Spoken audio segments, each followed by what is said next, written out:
10 tanda bahwa Anda adalah pemikul karma leluhur dalam keluarga. Dalam banyak ajaran spiritual dan agama-agama kuno seperti Hindu, Kejawen, dan Kapitayan, karma itu bisa menurun hingga ke anak cucu, bahkan hingga belasan generasi setelahnya. Biasanya, karma leluhur ini bisa ditandai dengan pola-pola berulang yang terjadi dalam keluarga tersebut.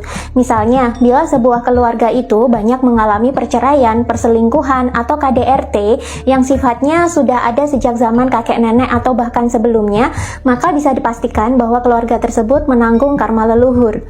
Dan karma leluhur ini harus dihentikan. Bila tidak, ia akan menurun ke generasi-generasi selanjutnya dan bisa merusak kualitas dari keluarga tersebut.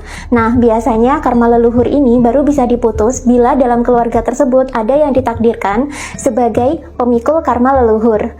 Pemikul karma leluhur ini biasanya nanti dia akan menyadari bahwa ada pola-pola hidup yang salah dalam keluarganya.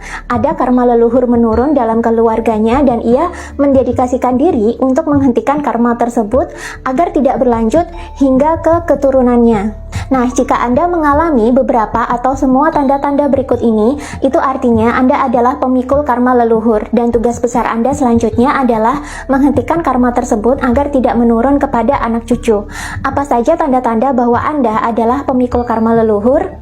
Yang pertama, seumur hidup Anda pernah mengalami sakit keras dan depresi besar, dan ini terjadi secara tiba-tiba dan menjadi peristiwa besar dalam hidup Anda. Saking kerasnya dan saking hebatnya depresi yang Anda alami, Anda bahkan sampai merasa seolah-olah seluruh beban dunia itu ada di pundak Anda.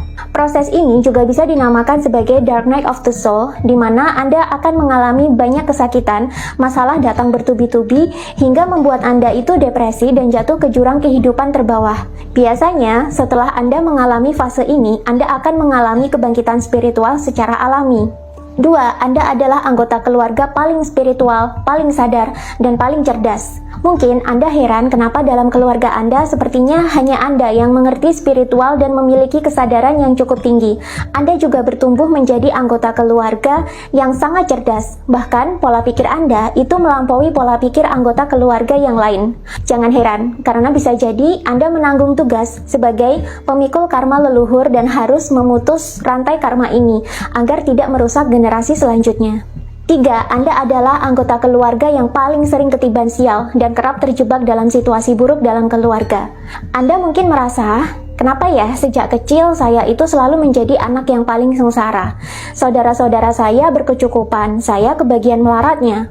Saudara saya tumbuh besar saat orang tua utuh. Saya lahir, orang tua malah cerai. Saudara-saudara yang lain hidup mapan dan pekerjaannya bergengsi.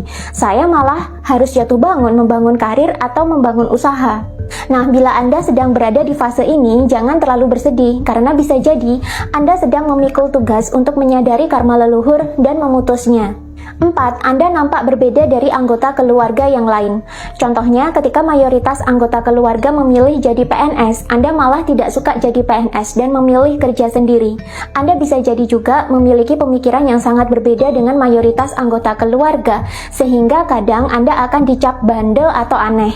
Bahkan kadang, saking jeniusnya Anda dikira mengalami autisme atau gangguan ADHD. 5. Anda punya beberapa keanehan. Anda merasa kalau karma leluhur itu benar-benar nyata, dan tanpa sadar, Anda berusaha mencari jalan keluar untuk memutus karma ini.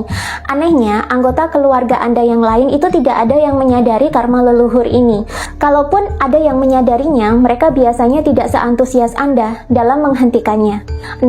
Anda khawatir kalau karma leluhur ini akan menurun ke generasi selanjutnya dan bakal merugikan keluarga. 7. Anda berpikir bahwa karma leluhur ini akan merugikan Anda dan Anda takut akan konsekuensinya. Dalam kasus yang saya amati, bahkan karma leluhur ini benar-benar merugikan manusia, walau kita tidak menyadari kalau itu adalah karma leluhur. Ini terjadi karena karma leluhur itu tersimpan juga di dalam DNA kita, yang sebenarnya DNA kita pun adalah warisan dari leluhur-leluhur kita yang merekam karma mereka dalam DNA mereka juga. 8. Anda adalah anggota keluarga yang cukup positif dan memiliki vibrasi yang cukup tinggi. Anda sebenarnya adalah anggota keluarga yang baik, bahkan Anda termasuk kategori seorang empat dalam keluarga. Tapi karena Anda kerap menjadi korban dari karma leluhur, kebaikan dan potensi Anda kadang tidak kentara dalam keluarga. Bisa jadi dulu semasa kecil atau muda Anda termasuk ke dalam anggota keluarga yang berkali-kali diremehkan. 9. Anda terobsesi dengan mitos-mitos seputar karma, ingin mempelajari cara kerja karma lebih lanjut, dan berusaha mendedikasikan diri untuk hidup lebih baik. 10. Sebaliknya, Anda juga bakal merasa bahwa walaupun karma leluhur itu eksis dan merugikan keluarga, tapi karma leluhur ini justru membuat Anda bertumbuh dan meningkatkan harapan untuk mendapatkan hidup yang lebih baik.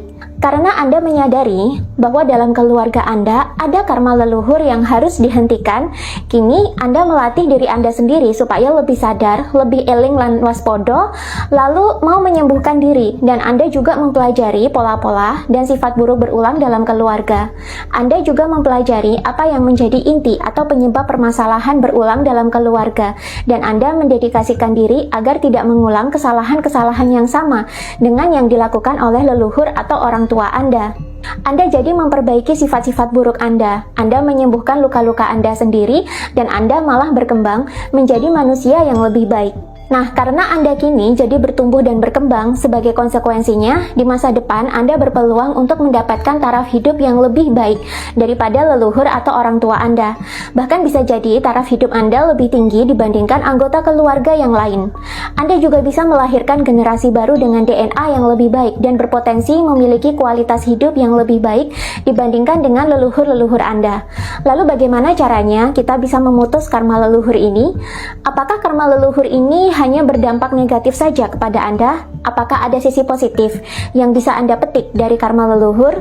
Mengapa karma leluhur ini harus dihentikan siklusnya? Jika Anda mengalami kebangkitan spiritual dan senang mempelajari psikologi atau pengembangan diri, menghentikan karma leluhur ini akan menjadi lebih mudah karena kita bisa menghentikan karma leluhur sendiri, dimulai dari diri kita sendiri dengan cara-cara yang mudah yang bisa kita terapkan dalam kehidupan sehari-hari. Asalkan kita mau konsisten mengerjakannya. Caranya bagaimana? Kita akan bahas lebih detail dalam online kelas saya bulan ini dengan tema memutus karma leluhur. Online kelas ini akan diadakan tanggal 27 dan 28 Mei besok dan bisa diikuti dari mana saja karena ini online. Dan setelah online kelas masih ada lagi kelas bonus meditasi tambahan untuk praktek meditasi bersama dan membahas tema kelas lebih dalam lagi. Jadi mumpung kelas online ini diadakan, segera amankan tiket Anda sekarang karena belum tentu online kelas akan diadakan secara rutin.